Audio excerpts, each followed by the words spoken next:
Pegangan, pegangan, pegangan. Hati-hati, udah nggak bagus lagi.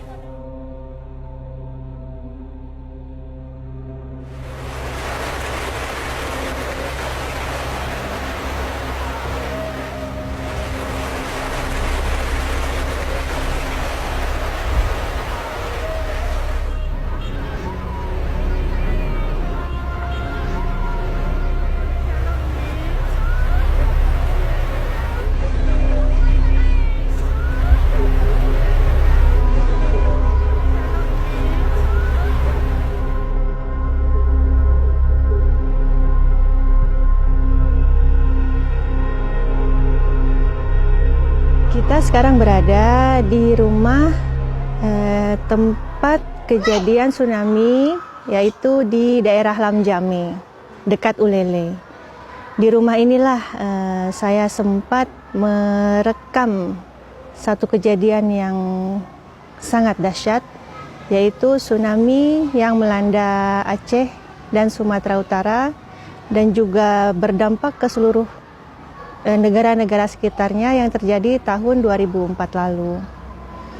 Rumah ini menjadi saksi dahsyatnya tsunami yang menjadi bukti kebesaran Allah.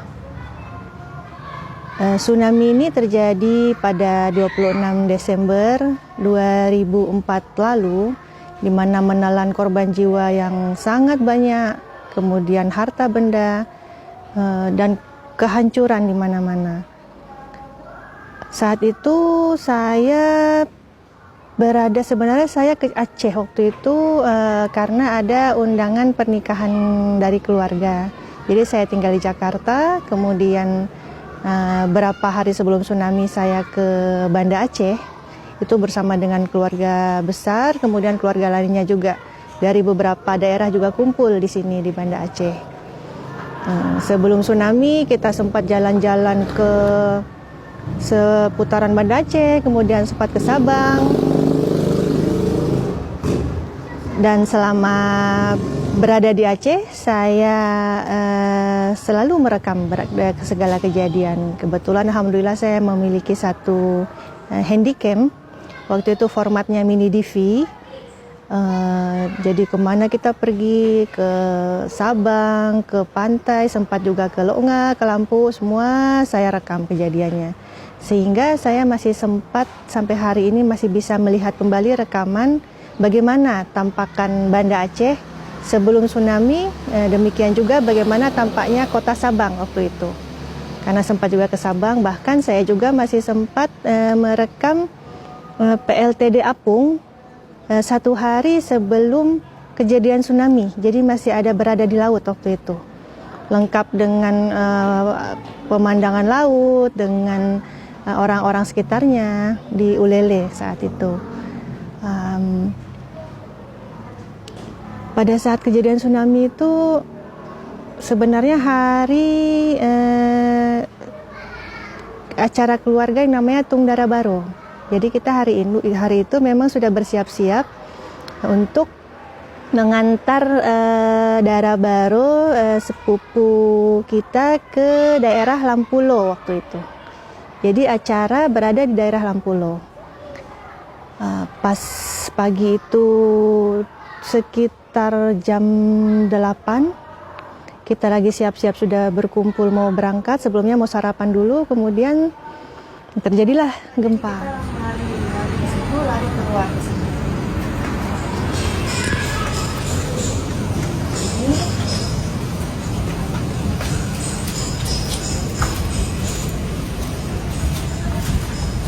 Di sini ini sudah kumpul keluarga-keluarga. Saudara yang masih belum sempat turun karena mungkin masih istirahat kan, jadi sambil panggil-panggil akhirnya saya keluar lagi. Itu di lantai sudah penuh pecahan keramik, guci-guci, pajangan-pajangan sudah berjatuhan semua. Jadi kita lari tuh menginjak-injak kaca-kaca keramik-keramik itulah kita lewatin. Kemudian sampai ke bawah, sudah ambil kamera ini, mulai di bawah sudah mulai saya langsung on kameranya. Saya sempat ambil gambar dari arah ini. Dari sini saya ambil gambar. Ada saya rekam ke atas, kemudian mengarah ke sana, ke tempat saudara-saudara berdiri. Sambil saya syuting itu memang sambil gempa, makanya terlihat goyang-goyang. Di situ ada pot bunga goyang-goyang kalau dibandingkan dengan keras, pelan lagi, keras, pelan lagi. Di tengah-tengah itu tiba-tiba sayup-sayup dari ujung sana, ujung arah sini, ini dari arah pantai sebelah sana itu kedengaran suara sayup-sayup seperti suara deruan mobil truk besar. Pelan-pelan, pelan-pelan, lama-lama suaranya makin kencang. Kemudian semua jadi bertanya-tanya, ini ada apa, suara apa ini? Tiba-tiba daerah sana itu orang berlarian ke sini. Ramai sekali orang berbondong-bondong yang dengan baju pagi-pagi apa adanya, sambil mereka berteriak katanya air naik katanya. Nah, kemudian kita berpikir air naik apa? Tiba-tiba berlarianlah orang dari arah sana sambil teriak air naik.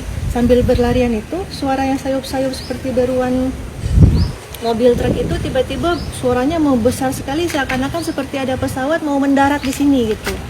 Seperti suara deruan pesawat yang kita itu seperti berada di depan pesawat. Jadi besar sekali suaranya. Dengar suaranya saja orang-orang itu kaget, shock jadi patung. Akhirnya sambil berlarian orang-orang, sambil suara besar, sambil kebingungan ini apa yang terjadi. Nah, abis saya teriak, naik ke atas gitu. Karena kita punya pengalaman kalau di Papua kalau sudah ada gempa yang besar, kita segera cari tempat yang tinggi, lari ke atas.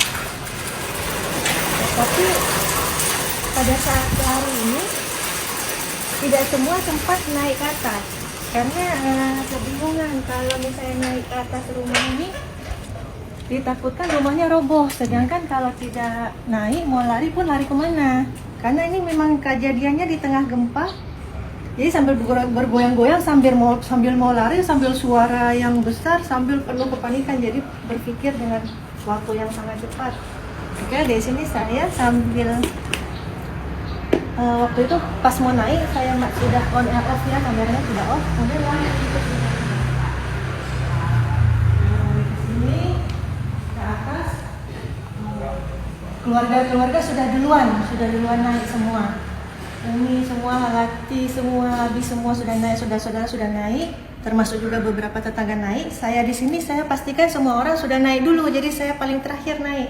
Waktu saya lagi di sini, saya lihat di sini ada anak-anak kecil yang mereka itu seperti terdiam, terpaku, seperti tidak tahu, kebingungan, seperti hilang kesadaran gitu. Tapi mereka seperti bingung mau apa. Akhirnya saya ambil anak-anak itu. Sekitar ada tiga orang anak, saya ambil kanan kiri gitu, saya gendong, langsung saya bawa naik ke tangga. Setelah ditaruh, saya letakkan anak-anak taruh di atas, saya turun lagi ke sini.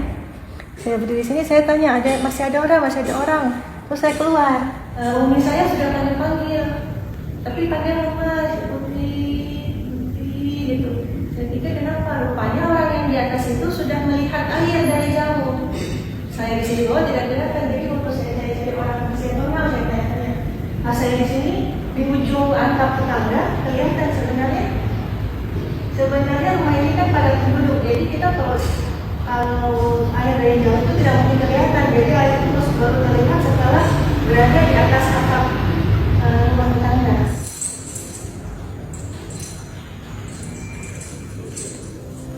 Belum sempat naik tangga itu sudah masuk air, sini sudah tertimpa air. Akhirnya merangkak ke sini cepat-cepat. Pas di sini saya jatuh karena sudah terpeleset, karena sudah basah. Pas saya jatuh, ini kamera ini masih di tangan waktu itu. Saya jatuh, saya begini. Nah, pas sudah jatuh, kemudian kamera sudah basah dan ini air sudah langsung naik. Kalau mau dilihat ini bekas-bekas airnya masih ada ini. Ada titik-titik air memang disisakan, memang sisa. Saya berusaha berdiri lagi, kemudian ya alhamdulillah bisa naik ke atas. Setelah ke atas, ini kamera masih di tangan. Sampai di sini, saya buka kembali kamera. Saya lihat di kamera ini memang sudah